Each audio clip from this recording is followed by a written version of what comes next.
Hello students, welcome to solution academy India. तो बच्चों, आज हम लोग बायोलॉजी का ब्रीदिंग एंड रेस्पिरेशन चैप्टर पढ़ेंगे, जो बहुत ही इंपॉर्टेंट चैप्टर है। बच्चों को कन्फ्यूजन होती है कि ब्रीदिंग और रेस्पिरेशन होता क्या है, इसमें डिफरेंस होता भी है या दोनों सेम होते हैं। तो आज हम लोग डिस्कस करेंगे ब्रीदिंग और रेस्पिरेशन के बारे में। तो हमें टॉपिक्स क्या क्या कवर करने हैं बच्चों? पहला टॉपिक है इंट्रोडक्शन, दूसरा है ब्रीदिंग, थर्ड टॉपिक है mechanism of breathing, fourth topic है रेस्पिरेशन और फिफ्थ टॉपिक है टाइप्स ऑफ रेस्पिरेशन। देखिए बच्चों, हमारा पहला टॉपिक है इंट्रोडक्शन। इसमें हम लोग ब्रीदिंग की डेफिनेशन वगैरह देखेंगे। यहाँ पे देखिए इंट्रोडक्शन में दिया हुआ है, all the organisms need energy to perform various life process. जितने भी ऑर्गेनिजम्स हैं, चाहे वो मल्टी सेलुलर हो, यूनिसेलुलर हो, या फिर बड़ा ऑर्गेनिज्म हो या फिर छोटा ऑर्गेनिज्म हो, छोटे से छोटे ऑर्गेनिज्म को भी एनर्जी की नीड होती है अपनी लाइफ के प्रोसेसेस को परफॉर्म करने के लिए। डाइजेशन के लिए भी एनर्जी चाहिए, इजेशन के लिए भी एनर्जी चाहिए, एक्सक्रेशन के लिए भी एनर्जी चाहिए, रेस्पिरेशन के लिए भी एनर्जी चाहिए, सर्कुलेशन, हर प्रोसेस जितना भी हमारे लाइफ में है सबके लिए हमें एनर्जी की नीड होती है। और वो एनर्जी हमें कहाँ से मिलती है? दो प्रोसेस से मिलती है। हम जब ऑक्सीजन लेते हैं यानी रेस्पिरेशन करते हैं, तो ऑक्सीजन जो है वो हमारे डाइजेस्टेड ग्लूकोज के साथ रिएक्ट करके हमें एनर्जी प्रोवाइड करता है। यानी डाइजेशन और रेस्पिरेशन दोनों मिल के हमें एनर्जी प्रोवाइड करते हैं। Second point is we get this energy from glucose. जैसा कि बच्चों अभी हमने आपको बताया कि ग्लूकोज से हमें ये एनर्जी मिलती है। The inspired oxygen react with glucose to generate energy. ठीक है, तो हमने अभी आपको बताया कि डाइजेशन से हमें जो ग्लूकोज मिलेगा, हम चाहे जितना भी कॉम्प्लेक्स फूड ले ले, कार्बोहाइड्रेट ले ले, प्रोटीन ले ले, फैट ले ले, वो सब डाइजेस्ट होके हमारा डाइजेस्टिव सिस्टम उसको क्या बना देता है? सिंपल ग्लूकोज के फॉर्म में ब्रेक कर देता है। फिर वो क्या करता है? इंस्पायर्ड ऑक्सीजन, यानी जो हमने ऑक्सीजन ली है उसके साथ रिएक्ट करके क्या बनाएगा? कार्बन डाइऑक्साइड बनाएगा, वाटर बनाएगा और एनर्जी बनाएगा।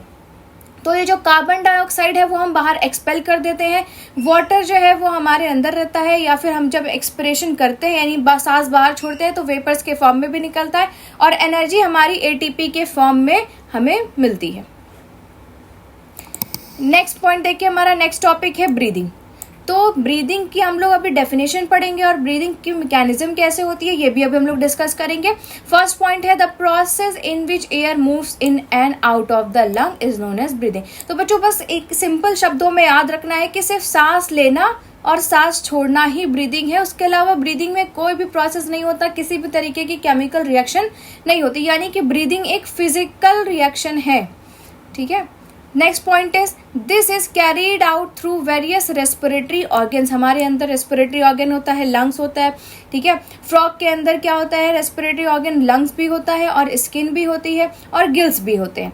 ठीक है, जब वो टैडपोल स्टेज में होता है तो वो गिल्स के थ्रू रेस्पिरेशन करता है, और जब वो पानी के अंदर रहता है, वो एम्फीबियन है, तो जब पानी के अंदर रहेगा तो स्किन के थ्रू करेगा, और जब हमारा लैंड पे फ्रॉग रहता है तो क्या करता है? लंग्स के थ्रू रेस्पिरेशन करता है। तो इसीलिए लिखा हुआ है कि वेरियस रेस्पिरेटरी ऑर्गन्स होते हैं अलग अलग ऑर्गेनिजम्स के।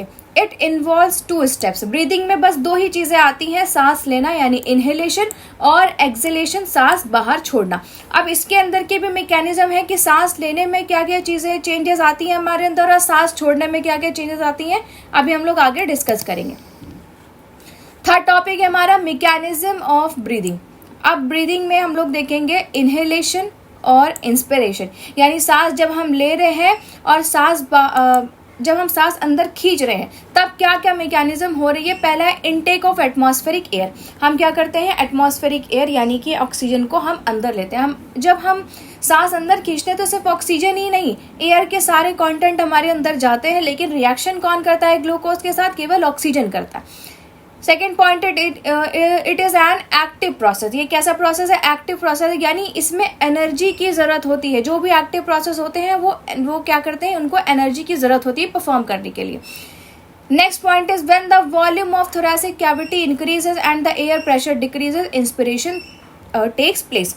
जब हमारी थोरैसिक कैविटी यानी चेस्ट कैविटी जब इंक्रीज हो जाती है, यानी अंदर का एरिया जब बढ़ेगा, और जब एरिया बढ़ता है तो एयर प्रेशर वहां पे क्या होता है? डिक्रीज होता है। तो जब एरिया बढ़ेगा हमारे थोरैसिक कैविटी का तो एयर प्रेशर डिक्रीज होगा, और एयर कहाँ जाएगी? हायर प्रेशर से लोअर प्रेशर की तरफ, यानी बाहर प्रेशर ज्यादा है, अंदर प्रेशर कम हो गया, तो बाहर से एयर मूव करेगी हमारे लंग्स में, थोरैसिक कैविटी में।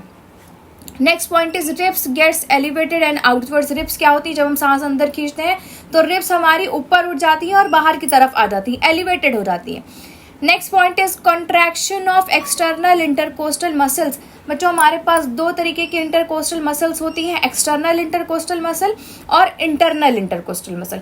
एक्सटर्नल कैसी होती है, जो रिप्स के ऊपर आपको लेयर, एक सुपरफिशियल लेयर इसको बोल सकते हैं, वो जो होती है वो एक्सटर्नल इंटरकोस्टल मसल कहलाती है। और दो रिप्स के, दो एडजेसेंट रिप्स के बीच में जो हमारी मसल होती है वो इंटरनल इंटरकोस्टल मसल कहलाती है। तो जब हम सांस अंदर खींचते हैं तो जो बाहर वाली सुपरफिशियल वाली लेयर है वो क्या हो जाती है, कॉन्ट्रैक्ट हो जाती है, और उसी की वजह से चेस्ट क्या हो जाते हैं, एलिवेटेड हो जाते हैं।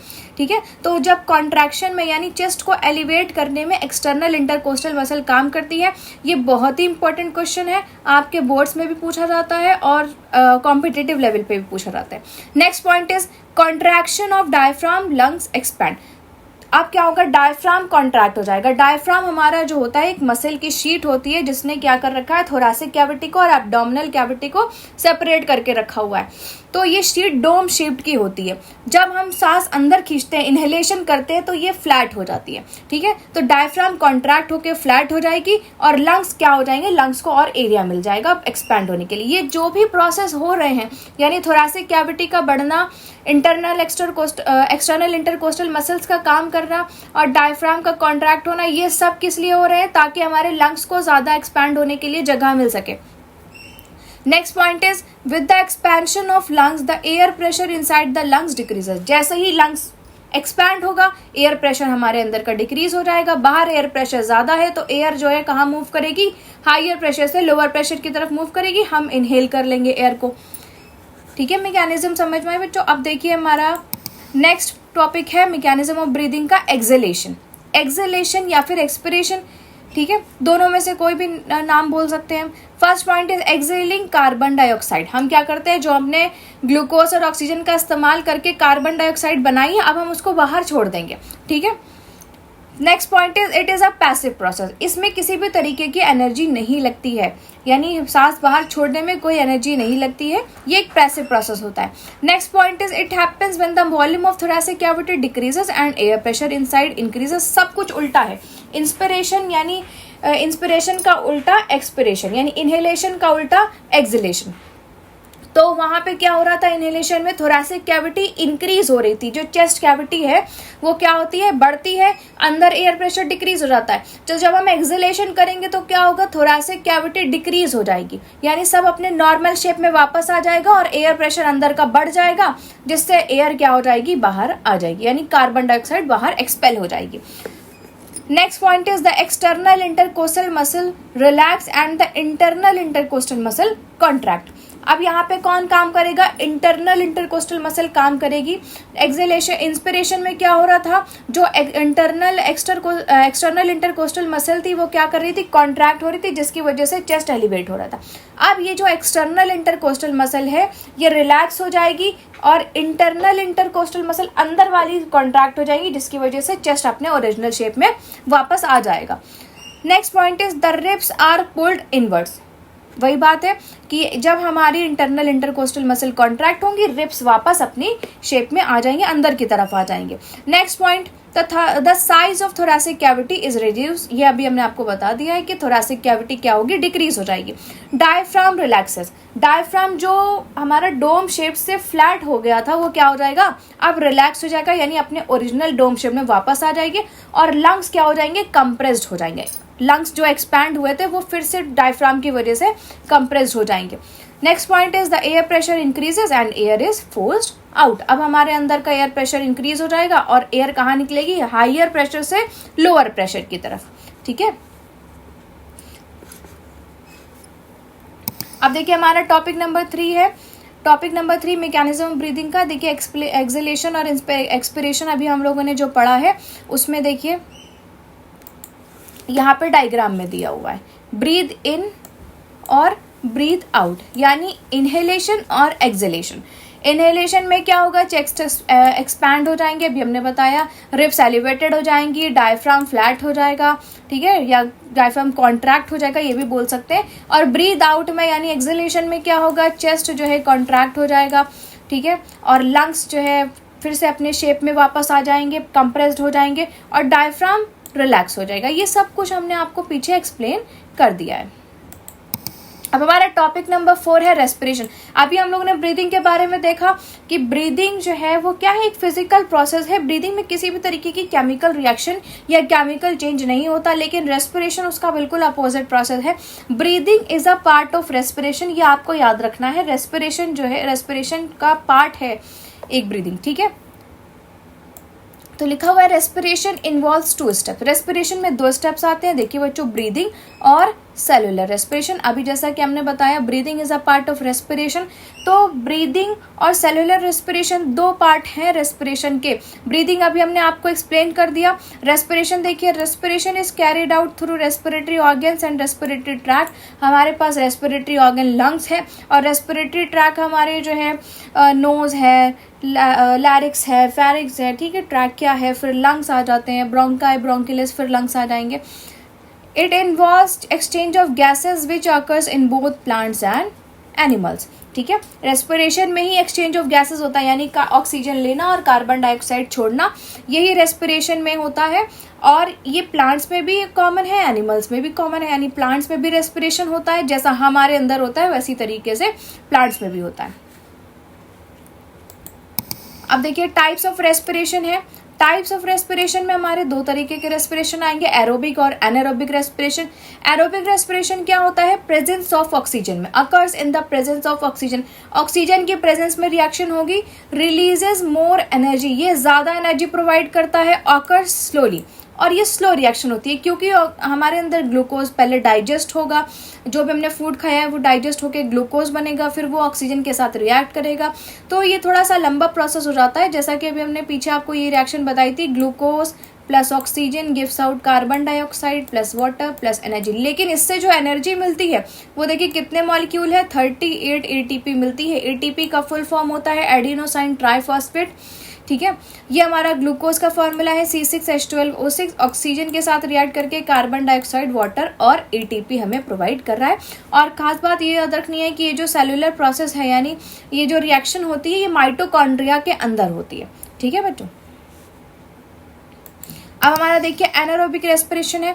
एनारोबिक रेस्पिरेशन बिल्कुल एरोबिक का रिवर्स प्रोसेस है, occurs in the presence of oxygen, oxygen के प्रेजेंस में होगा, रिलीजेस लेस एनर्जी, ये क्या करता है, एरोबिक के कंपैरिजन में बहुत कम एनर्जी देता है, अकर्स क्विकली, और बहुत तेजी से रिएक्शन होती है ये। इसका एग्जांपल है यीस्ट। यीस्ट में क्या होता है, ग्लूकोज जो है C6H12O6 जो ग्लूकोज का फॉर्मूला है लिखा हुआ देखिए, ये बिना ऑक्सीजन के क्या बनाएगा, एथेनॉल बनाएगा, C2H5OH कार्बन डाइऑक्साइड बनाएगा और एनर्जी प्रोवाइड करेगा, ठीक है। यीस्ट के अंदर बिना ऑक्सीजन के ये रेस्पिरेशन करता है और एथेनॉल बनाता है, फर्मेंटेशन रिएक्शन है ये।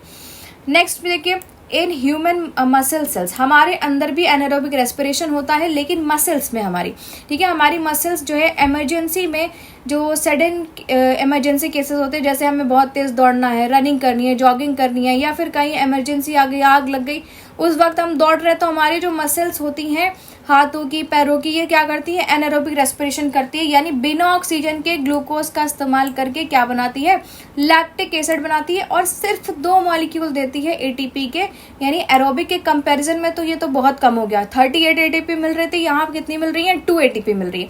तो ये जो लैक्टिक एसिड है ये हमारे एक जगह पे एक्यूमुलेट होने लगता है, जिसकी वजह से हमारे मसल्स में दर्द भी होता है, फिर वो धीरे धीरे करके डिजोल्व हो जाता है और दर्द कम हो जाता है। तो बच्चों आज हम लोगों ने रेस्पिरेशन और ब्रीदिंग के बारे में पढ़ा है, तो हमारे चैनल को प्लीज़ लाइक करिए, सब्सक्राइब करिए, ताकि हम और आपको ज़्यादा से ज़्यादा कंटेंट प्रोवाइड कर सकें।